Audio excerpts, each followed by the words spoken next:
Грижата за пензионерите е во неговиот фокус од моментот кога е влезен во ресорното министерство. Ѓоко Велковски беше технички министер за труд и социјална политика, а денес е заменик во Министерството за социјална политика, демографија и млади. Се заложи за линеарно покачување на пензиите, а во интервју за Курир ја образложи таквата одлука. Добар ден и наистина благодарам за можноста да одговориме на неколку прашања. Токму така, фокусот на пензионерите беше наш приоритет. Тоа го покажавме и додека траеше техничката влада, нели, во 2024 година, меѓутоа и веднаш после составување на владата, нели, пред 15 месеци, да веднаш после месец дена од формирање на владата, прва реформа во делот на пензионско инвалидско осигурување да биде токму покачување на пензиите. И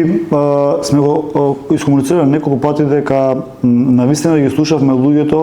кои што знаат што им треба, тоа беа пензионерите најдиректно, бидејќи тие се најзасегнати. Разговаравме, јас директно како технички министер во тој момент, сите оние кои што беа инволвирани требаше да донесат нели одлуката на крајот од денот. Ги имавме сите сознанија, а потоа и институционални нели сознанија во каква кондиција е фондот за пензионско инвалидско, колку е можноста на државата нели да партиципира во делот на покачување на пензиите, бидејќи до таму август 2024 година кога започнаа законските измени, беше оној процентуален нели принцип на зголемување на пензиите, кој што на ниските пензии, а тие се во тој момент беа помеѓу 14 и 16 илјади, повеќе од 150 илјади вакви корисници во Македонија или скоро една третина од вкупниот број на пензионери, да буквално со тој процентуално зголемување на пензиите, метод кој што беше тогаш, да земаат 100 денари, 150 денари, 78 денари, ги знаеме оние нели усогласувања што беа септември, март, години назад. Со тоа се види дека навистина не може да се следи, нивните пензии не може да следат целата економија, бидејќи инфлацијата во моментите од 22 нагоре беа навистина двоцифрени, веќе од 24 година беше двоцифрена инфлацијата. Цените, особено оние кои што се најпотребни нели во маркет, на пазар, во аптеки, беа навистина покачени со многу проценти на зголемување на нивната вредност на производите. И во тој момент целата анализа покажа дека треба да го испочитуваме оној принципиелен линеарен начин на давање на пензиите. Пресметките беа и укажува на тоа дека луѓе кои што земаат 14.000 денари пензија до 16, нели најголемата група буквално во тој момент, дека со ова покачување кој што го направивме тогаш два пати по 2.500 денари, односно како целина после 9 месеци 5.000 денари, дека навистина ќе биде реално покачување на нивните пензии и ќе почнеме еден тренд на следење на минимална плата, нели, како рамка некоја за минимум за да едно семејство, еден човек, нели, да може да опстои токму тука во Македонија.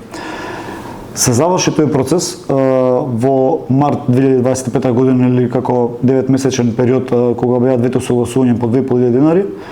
Пензионерите веќе беа задоволни од тоа што го испрачавме како влада. Во првиот момент и навистина доколку имате дома двајца пензионери, тоа значи веќе 10.000 денари после само 9 месеци на нивните сметки во нивните приходи како домаќинство.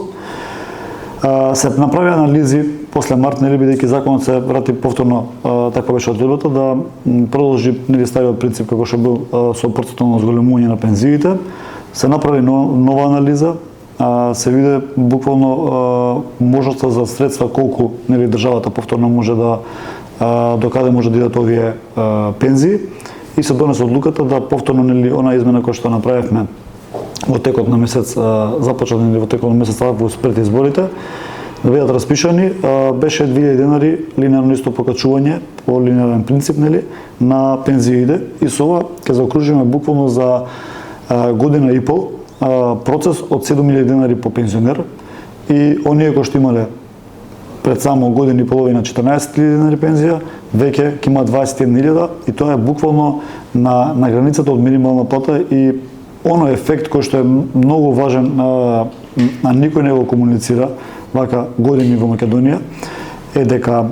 овие луѓе не случајно останале со ниски пензии, не дека не работеле најголем дел од нив, не дека немале стаж и слично. Они имале ниски плати таму каде што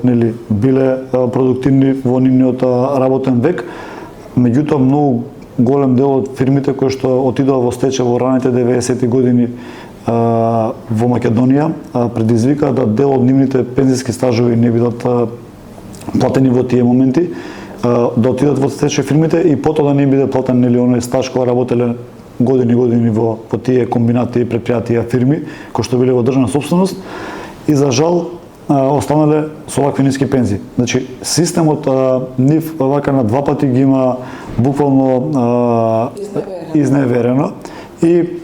еднашка во делот која се случил тој стечај во најголем дел од нивните најголем дел на овие пензионери и вториот момент е она процентуално зголемување на пензиите што се случи во последните 10 години, ќе кажам наназад во Македонија, да буквално нивните пензии стагнираат долг временски период, не следејќи ја инфлацијата, нели зголемувањето на сите цени во Македонија така. Така да ова неправда сега е исправена, пензионерите се задоволни. Денеска имаме среќни пензионери и продолжуваме со анализа на методологијата дали и кој принцип на зголемување на пензиите во иднина ќе бидат добри за самите пензионери. Ги слушаме повторно нив, тоа е најважно, така да се оно што ќе собереме како добра информација, потаток и мислење нивно, секако ќе биде земено во први при последната методологија која ќе се направи. Редовните контроли на терен покажале дека во приватни домови за стари лица има бројни нерегуларности. Во заштита на нашите највозрасни сограѓани, на таквите нерегуларности им беше ставен крајот, а на оние кои не ги почитуваат законите, клуч на врата. Така, процесот на издавање на решение, односно отварање на приватни старски домови, цел процес кој што поминува низ комисиите во Министерството со конечна одлука на владата, нели, за отварање и затварање на старските домови, приватните старски домови. После моната трагедија која што се случи во Кочани, буквално сите станавме свесни дека системот треба да направи еден рестарт, односно да се проверат сите оние институции од тип кај што се згрижуваат, нели, лица, луѓе, а се дел од социјалната заштита, нели, во нашиот случај, да бидат исконтролирани, односно да биде направена ревизија на начинот на функционирање на овие објекти, нели, и целиот процес како се одвива внатре во самите установи.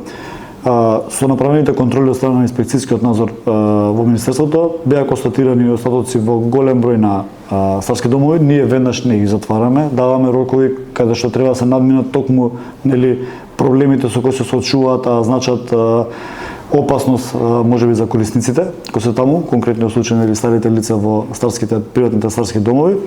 После неследење на овие упатства, односно решение и давање записници за надминување на сите проблеми, доаѓа процес на, нели, нормално предлог за затварање на дејност која што обавува токму овие старски домови. Така да до сега при направените контроли и не надоместување на комплетниот систем кој што треба да функционира во самите старски домови, додавме во ситуација да предложиме на владата дури 6 вакви старски домови да им се одземе дејност, односно да не може да функционираат како старски домови во овој момент, затоа што не ги исполнуваат условите. Кога ќе ги исполнат условите, ќе ги надминат сите оние пречки кои што ги имаат како објекти, тогаш повторно може да аплицираат и да им се, нели, овозможи повторно да вршат дејноста чување на стари лица, односно пензионери. Така да ќе продолжиме понатака, мора секој еден, дали е возрастен, дали е дете, независно да биде сигурно онаму каде што е згрижен или му се дава одредена услуга, особено делот на детска или социјална заштита. Така да ќе продолжиме да правиме мониторинг комплетен, она што го правиме дополнително во она што значат државни институции, комплетни контроли, опремување на сето она што насосува години назад од овие стандарди, нели, кои што мора да ги исполнува, така да ова е процес кој што, за жал мораше да биде врз основа на некаква трагедија, за да, нели, се освестиме. Меѓутоа системот за жал у Македонија години назад бил распаднат. Кога говориме тоа, луѓе вака можеби некои не веруваат, кои што не го гледаат, нели, директно или немаат инволвираност. Меѓутоа тие кои што работиме и знаеме, нели, како функционира, знаеме дека мора да се направи еден комплетен рестарт на целиот систем и да почнеме да ги почитуваме вредностите на тоа што сме донели како закон, подзаконски акти и така натаму. Голем е проблемот кој постои во повеќе општини со листите за чекање за упис на дечиња во градинка. Велковски вели дека сериозно е пристапено кон негово решавање, со изградба на нови и проширување на капацитетите на постоечките предучилишни установи. Буквално првиот ден го фатив мојот процес да го решаваме по еден систем на методологија на каде што има потреба реална, бидејќи се случуваше во Македонија не само изминатите 7 години, туку и претходно да се градат детски градинки, односно објекти, доградување, реконструкција и така натака, каде што можеби бројот, односно притисокот на овие листи за чекање бил мал или може да се реши на друг начин. И потрошивме милиони денари низ годиниве, за жал. Повторно листата на чекање ни е повеќе од 4000 дечиња, најголем дел во Скопје, за жал, нели, бидејќи притисокот тука знаеме по општините каков е, дека голем дел од населението на Македонија тука функционира, работи и така, посебно младата популација. Затоа влеговме системски да го решиме проблемот и тоа покажува податокот дека само во Скопје денеска се поддржани, односно се склучени договори од 3 начини на финансирање кои што ни ги овозможува системот, а тоа е преку нашите капитални инвестиции во Министерство, преку програма кој што има преку Светската банка како детска заштита и на крај оној повик, двата повик, односно кој што беа преку владата од подпрограмата АА, каде што нели капитални инвестиции беа финансирани. Тоа се 16 објекти во сите општини во градот Скопје кои ги опфаќа и со тоа сметаме дека конечно ќе таа бројка од околу 2000 дечиња кои што е моментално нели во Скопје како листа на чекање, после година и половина кога ќе се завршат сите нели бидејќи е процес на градба, доградба, реконструкција на овие објекти кои што се аплицирани нели како такви, да после година и половина од денеска ние веќе имаме да немаме листа на чекање дечиња. Така да ова е првиот чекор каде што системски буквално навлегуваме на оваа проблематика. Еве ќе дадам еден пример. Гази Бала години назад, многу години назад не биле градени никакви објекти, ниту доградби. Денес имаме 4 објекти кои што се градат во самата општина. Така да тоа е позитивен пример дека и потребата е голема, меѓутоа и на овој начин комплетно ги решаваме листите за чекање. А како позитивен пример ќе земам Кисела вода, која што со една изградба, 2 реконструкции, адаптација на објект, ние денеска во Кисела вода имаме 0 дечиња на листата на чекање. Така да тоа покажа дека за една година само можеме да ги решиме проблемите на граѓаните, кои што вака е некој можеби ќе каже само е листа на чекање, е упис во детска градинка, меѓутоа верувајте дека денеска на младите брачни парови пред се, каде што неминовно да работат нели и мажот и жената, се помалку нели се користат принципот на чување на детенцето кај баба, дедо или живеат нели одвоено младите брачни парови, да не се случува притисокот да мора еден од родителите, бидејќи нема детенцето кај нели да иде во градинка, да еден од родителите биде дома. И со тоа знаеме дека се намалува и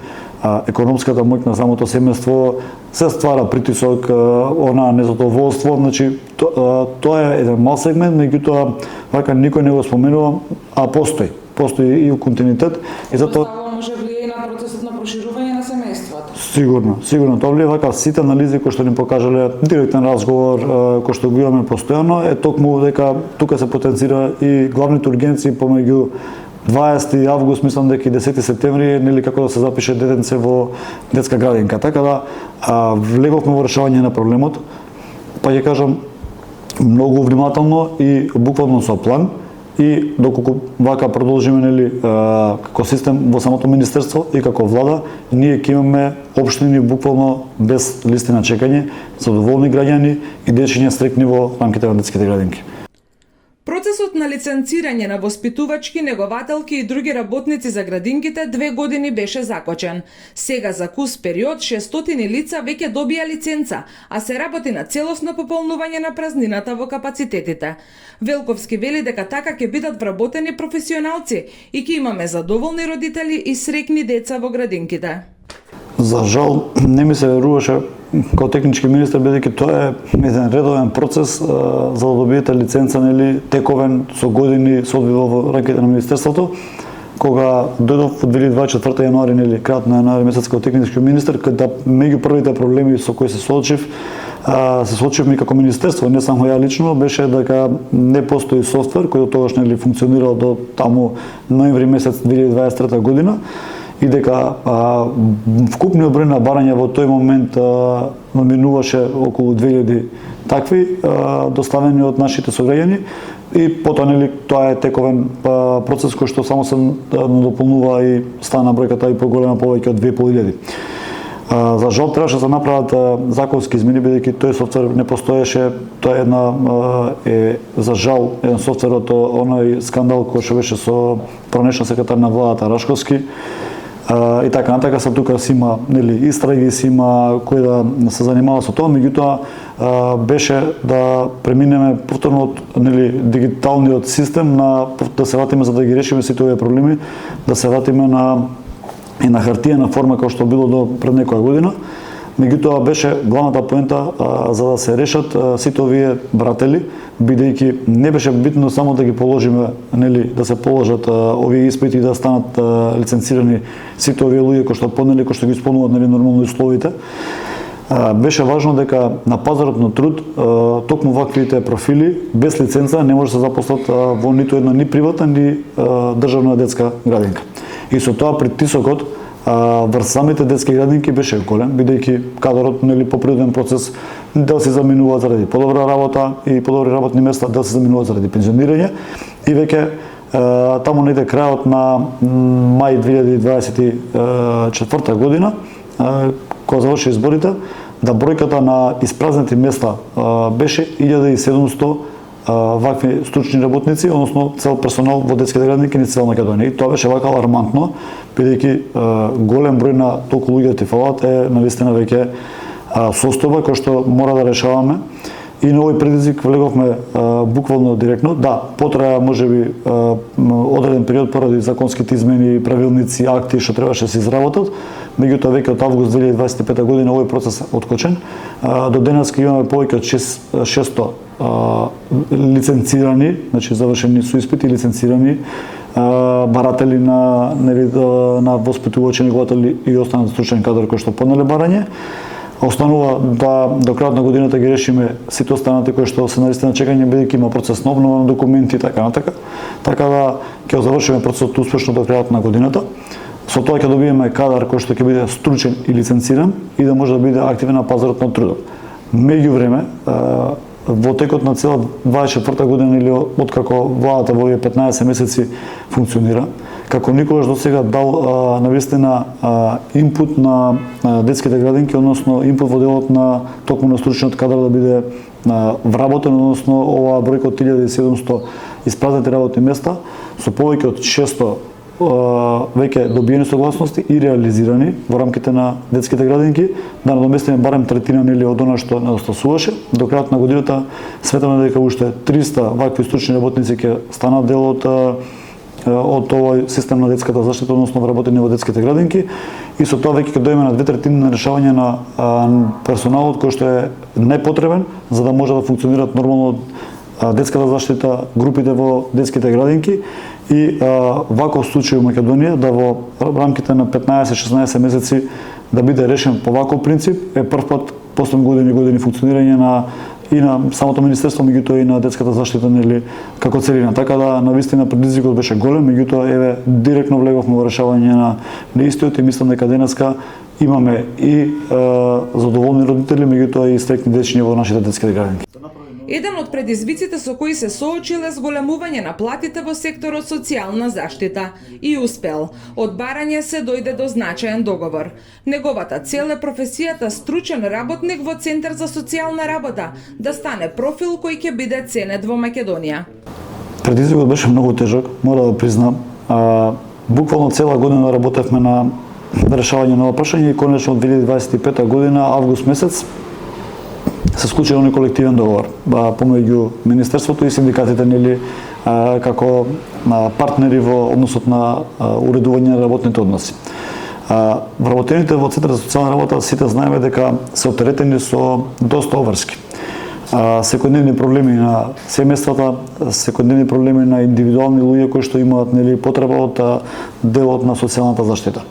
И навистина влегуваат буквално во кожа на другиот да го решат неговиот проблем лично, и тоа се вака моменти кои што доколку не си социјален работник, односно стручно лице во центарот, не можеш да ги доживееш, односно не можеш да предвидиш што овие наши службеници нели постојано работат и каков е нивниот притисок по однос на животни прашања. И беа оставени со години на нивото како што беа со нивните плати, со сите анализи кои што ги направивме во текот на годината, во преговорите со синдикатот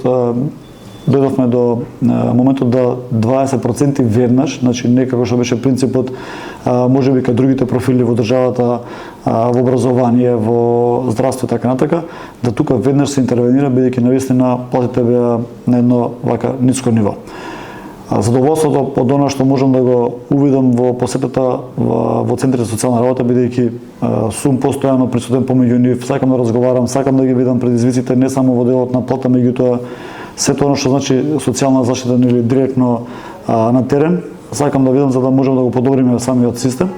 Задоволството е навистина големо. Ќе продолжиме овие луѓе да бидат мотивирани, бидејќи само мотивиран социјален работник може да значат здрав социјален живот, односно здрави семејства. Имаат и други придобивки од колективниот договор, како што се повеќе денови на одмор, повеќе денови за сите оние останатени или активности кои што се вонредни, а се животни за нивното семејство, како вработени, така да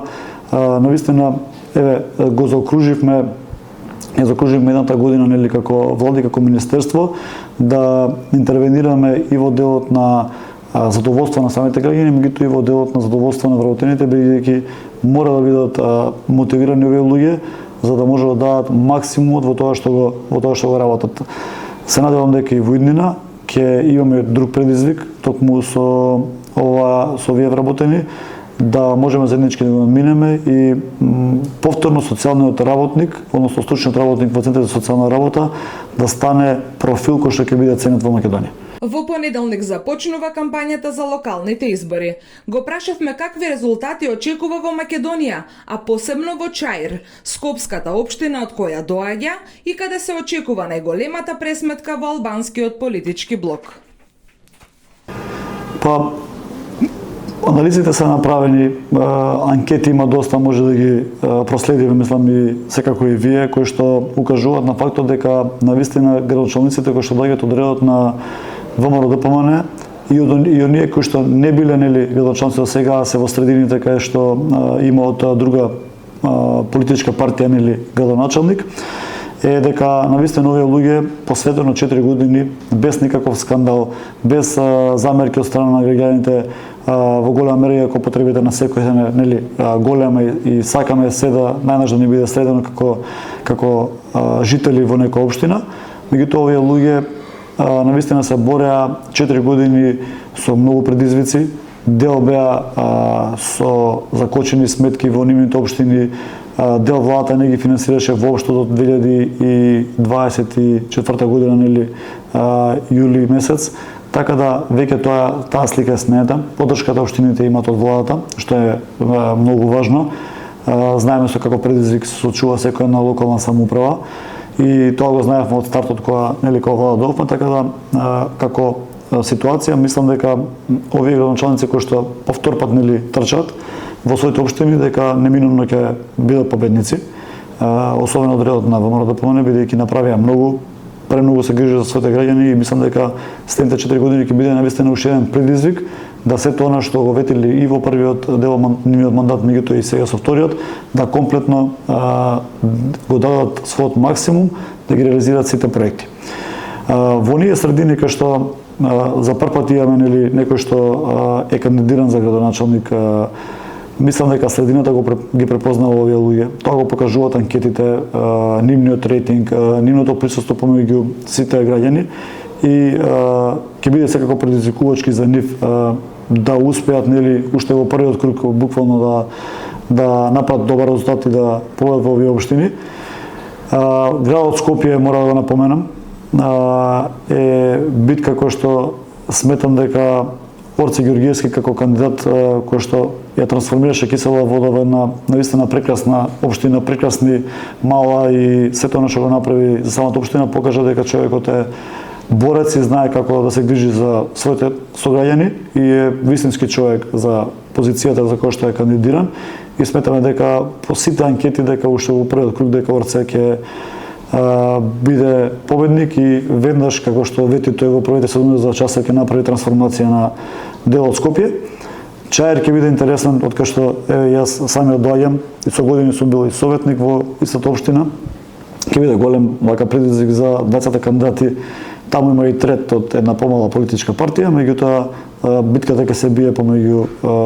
Влени Дуј, односно Бујар Османи и Изет Меджити. Таму е започната битката, мислам дека уште пред месец и половина. Тие се на терен, агитираат, пробуваат да го добијат секој еден глас, нели, кој што можат во рамките на граѓаните кои што гласаат токму во Чаир. Очекувам да имаат фер борба, да нема одредени инциденти или какви да е од таков тип, нели, појави. Сепак сме демократска држава, нели, веќе години наназад и сметам дека треба да имате еден фер однос еден према друг, иако се големи противници, нели, денеска на полето во самата општина за кој да биде градоначалник. Таму се прави анкети, имаат и тие и едните и другите, нели, направено, си кажуваат своји, нели, индици кој ќе победи и слично. Ќе оставиме граѓаниве, нели,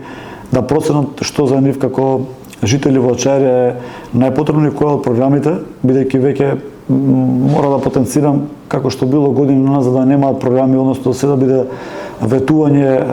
вака без да биде понудена конкретна програма, нели, веќе и тој стил е сменет токму кај овие политички партии да понудат, нели, конкретни проекти за граѓаните и граѓаните во основа на истите да го донесат, нели, своето мислење дали ќе гласат за едниот или за другиот кандидат. Така да ќе почекаме таа битка вака да започне официјално понеделник. И се надевам дека во една, пак ќе кажам, мирна атмосфера, меѓутоа политички коректна и борбена, на крајот да добиеме, нели, градоначалник во општина Чаир. Ви благодарам уште еднаш за одвоеното време. Ви благодарам на вас.